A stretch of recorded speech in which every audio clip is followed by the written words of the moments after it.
পৃথিবীটা আজ যে গতিতে চলছে, একদিন এই গতি থেমে যাবে। আমরা প্রতিদিন সাহারি খাই, ইফতার করি, তারাবি পড়ি, সব কিছু খুবই স্বাভাবিক মনে হয়। কিন্তু আপনি কি কখনো ভেবে দেখেছেন কিয়ামতের ঠিক আগ মুহূর্তে রমজানগুলো কেমন হবে? যখন আকাশ তার রং বদলাবে, যখন মানুষের ভেতর থেকে ইবাদতের মিষ্টতা হারিয়ে যেতে শুরু করবে। আজকের এই ভিডিওতে আমরা আলোচনা করব হাদিসের আলোকে শেষ জমানার সেই রমজানগুলো নিয়ে। এমন কিছু ঘটনা যা শুনলে আপনার গায়ের পশম দাঁড়িয়ে যাবে। এটি কোনো কাল্পনিক গল্প নয়, বরং রাসূল সাল্লাল্লাহু আলাইহি সাল্লামের ভবিষ্যৎবাণীর এক সংকলন। কিয়ামতের আগে রমজান আসবে ঠিকই, কিন্তু মানুষের কাছে তার গুরুত্ব থাকবে না। বর্তমান সময়ের দিকে তাকান, আমরা কি সেই আলামতগুলো দেখতে পাচ্ছি না? হাদিসে এসেছে, শেষ জামানায় সময় দ্রুত চলে যাবে। একটি বছর একটি মাসের মতো, একটি মাস একটি সপ্তাহের মতো মনে হবে। অর্থাৎ রমজান আসবে আর চোখের পলকে চলে যাবে। মানুষ ইবাদত করার পর্যাপ্ত সুযোগ পাবে না। সাহারি এবং ইফতার হবে রাজকীয়, টেবিল ভর্তি খাবার থাকবে, কিন্তু সেই খাবারে কোনো বরকত থাকবে না। মানুষ ইবাদতের চেয়ে লোক দেখানো উৎসবে মেতে উঠবে। মসজিদগুলো হবে টাইলস আর ঝাড়বাতিতে সাজানো, কিন্তু সেখানে মুসল্লিদের অন্তরে আল্লাহর ভয় থাকবে না। হাদিসের কিতাবগুলোতে একটি অত্যন্ত ভীতকর ঘটনার বর্ণনা পাওয়া যায়। যদিও এই হাদিসটির সনদ নিয়ে মুহাদ্দিসদের মধ্যে আলোচনা রয়েছে, তবে শেষ জামানার প্রেক্ষাপটে এটি অত্যন্ত প্রাসঙ্গিক।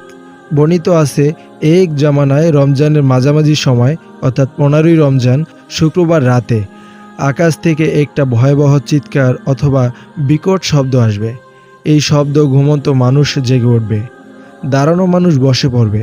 এটি হবে এক মহাপ্রলয়ের সংকেত। কল্পনা করুন, একটি শান্ত রমজানের রাত, মানুষ সাহারি খেয়ে সবেমাত্র ফজরের প্রস্তুতি নিচ্ছে।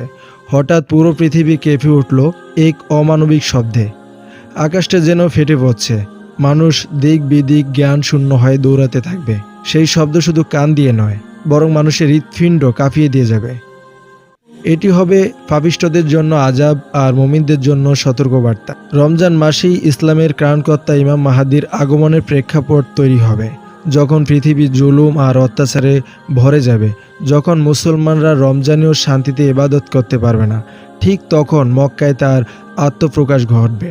হাদিস অনুযায়ী রমজান মাসে দুটি বিশেষ মহাজাগতিক নিদর্শন দেখা দিতে পারে। 1. রমজানের প্রথম রাতে চন্দ্রগ্রহণ। 2. রমজানের মাঝামাঝি সময় সূর্যগ্রহণ। প্রকৃতির এই অস্বাভাবিক আচরণ দেখে ইমানদাররা বুঝতে পারবেন সেই মহাপুরুষের আগমনের সময় হয়ে গেছে। হজের সময় বায়তুল্লাহর পাশে তাকিয়ে চিনিয়ে নেওয়া হবে, সেই বছর রমজান হবে কষ্টের কিন্তু আশার। দাজ্জালের আগমনের আগে পৃথিবীতে 3 বছর প্রচণ্ড দুর্ভিক্ষ হবে। প্রথম বছর আকাশ তার বৃষ্টির 1/3 আটকে দেবে, দ্বিতীয় বছর 2/3, তৃতীয় বছর 1 ফোঁটা বৃষ্টিও হবে না। এখন ভাবুন, সেই সময় রমজান কেমন হবে, যখন পেটে দানা পানি নেই, তৃষ্ণায় বুক ফেটে যাচ্ছে, অথচ একজন মুমিনকে রোজা রাখতে হচ্ছে। রাসূল সাল্লাল্লাহু আলাইহি সাল্লামকে জিজ্ঞেস করা হয়েছিল, হে আল্লাহ রাসূল, তখন মুমিনরা কি খেয়ে বেঁচে থাকবে? তিনি বলেছিলেন, সুবহানাল্লাহ, আলহামদুলিল্লাহ এবং আল্লাহু আকবার, এই জিকিরই হবে তাদের খাবার। অর্থাৎ শেষ জামানার রমজান হবে প্রকৃত ঈমানের পরীক্ষা। যারা ভোগবিলাসে মত্ত, তারা সেই রমজানে টিকতে পারবে না। শুধু যাদের অন্তরে আল্লাহর ভালোবাসা আছে, তারাই টিকে থাকবে।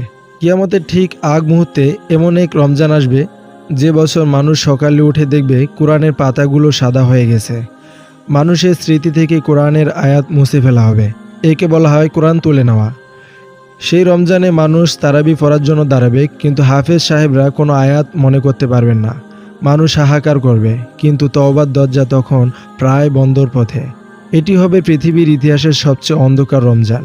মানুষ রোজা রাখবে শুধু অভ্যাসবশত, কিন্তু কোনো সওয়াব বা রহমত থাকবে না। বন্ধুরা, আমরা জানি না সেই সময় আসতে আর কত দেরি, কিন্তু আজকের সমাজের দিকে তাকালে মনে হয় আমরা খুব কাছাকাছি চলে এসেছি। আজ আমাদের রমজান কি কেবল খাবারের উৎস পরিণত হয়নি? আমরা কি কিয়ামতের সেই ভয়াবহ দিনের প্রস্তুতি নিচ্ছি? শেষ জামানার সেই কঠিন রমজানে আপনি যদি নিজের ঈমান বাঁচাতে চান, তবে আজ থেকে কোরআনের সাথে সম্পর্ক গড়ুন। রমজানকে কেবল একটি ক্যালেন্ডারের মাস মনে না করে একে আল্লাহর নৈকট্য লাভের শেষ সুযোগ হিসেবে গ্রহণ করুন। আল্লাহ আমাদের সবাইকে ফিতনামুক্ত রমজান নসিব করুন এবং কিয়ামতের ভয়াবহতা থেকে রক্ষা করুন। আমিন।